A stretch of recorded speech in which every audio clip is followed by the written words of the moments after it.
And just like that, we're down to the last 2 shows. Now, if you're happening to watch this when I post it, which should be a Thursday night, you might be wondering, Sterling, shouldn't you be down at the theater watching the show?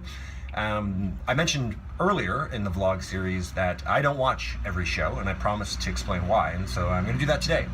So there are basically 3 reasons why I don't go and watch every performance. The first one is probably the most important.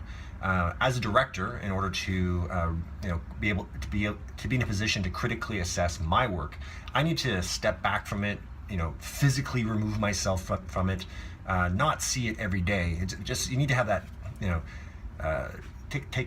need some space if you're going to be able to actually look at your work and say, oh, okay, these are the places where I might have improved it. Here are things I might have done things differently. So that's really the number one reason. The second reason is I think it's really important for the actors to realize that the director's eyes aren't out there. I think if the director's there every night, I think there's an easy temptation for the actors to try to stay rigidly within the constraints of what the director has said or done.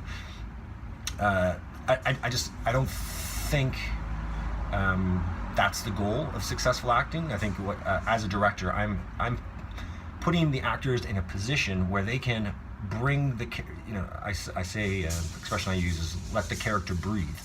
And they've got to be able to feel like they have the freedom to let the character develop within the constraints of the work that we've done. So, of course, you can't suddenly start changing where you block or add funny accents or do things completely different.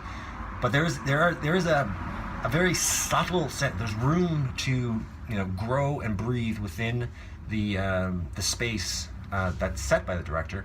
And I think the only way that the actors can really get there, really have that opportunity, is if they aren't thinking that the director is always in the audience. And there's also and then there's a second piece where that if the director's there, there's always a temptation to ask for more details, and it's just a different mindset. Like coming off a show and thinking that someone might be there to go, oh, you should do this differently, you should try this differently. I just think it's better for the actors, it's better for the performance, and it's better ultimately for the production. There's a third reason. This is less important, but it's still important. I think it's also an opportunity for me to get a better sense of how the actors work.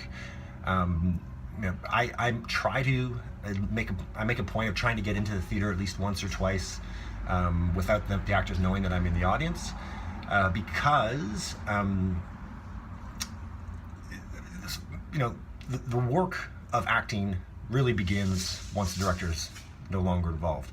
So rehearsal is almost fun. But the craft of acting is basically working with the material that you put together through rehearsal, and repeating it in a way that it lives and breathes and is new and fresh every single night within the confines of the work done in the rehearsal. And you kind of want to see again how the actors react and evolve when they're not acting for you as a director. So ultimately, those are the 3 reasons why I don't go see every show. I'll certainly, I always go to see opening night, always go to see closing night, and then in this run, I've been going when friends have gone to see the show, and it's been great. It's really rewarding as a director to see the actors bring the characters to life and grow and let them breathe a little bit. And it's the kind of show that if you really enjoyed it, I think if you came again, you would get a different experience. Not in a material way. The actors, the characters were there fully formed on opening night, but there's just a confidence,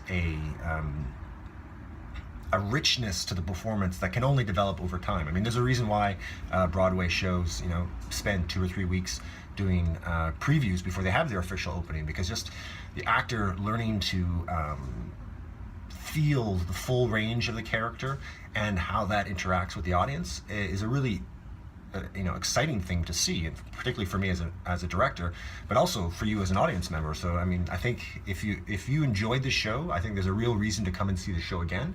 it'll be the same show, but if you have your eye on, you'll see these the subtle differences, the evolution that has taken place, and quite frankly, I take pride in, because I think what it means is, as a director, I empowered the actors, put them in a position where they could succeed on stage, and that's I think from the director-actor relationship, that's the ultimate goal. So I think it's, and ultimately in this case the performances speak for themselves. So 2 nights left, Friday, Saturday. Hopefully you can come out. I'm sure if you haven't seen it for the first time, you're going to enjoy it, and I think if you want to see it again, I think there's a good reason to come see it again. And technically the production is not over yet for me. That's right. We still have a post show evaluation. So even though the last 2 shows, the production's still not quite over, which means there'll be at least one more vlog. Talk to you then. Bye.